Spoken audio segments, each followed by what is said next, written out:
أعوذ بالله من الشيطان الرجيم. براءة من الله ورسوله إلى الذين عاهدتم من المشركين فسيحوا في الأرض 4 أشهر واعلموا أنكم غير معجز الله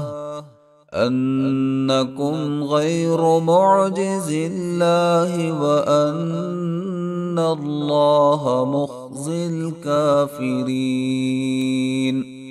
وأذان من الله ورسوله إلى الناس يوم الحج الأكبر أن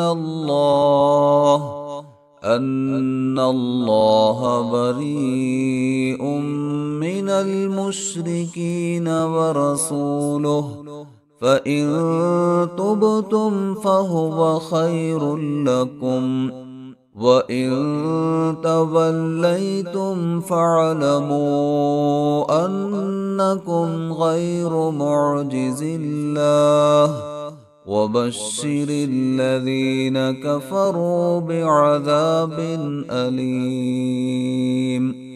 إلا الذين عاهدتم من المشركين ثم لم ينقصوكم شيئا ولم يظاهروا عليكم أحدا فأتموا إليهم عهدهم إلى مدتهم إن الله يحب المتقين.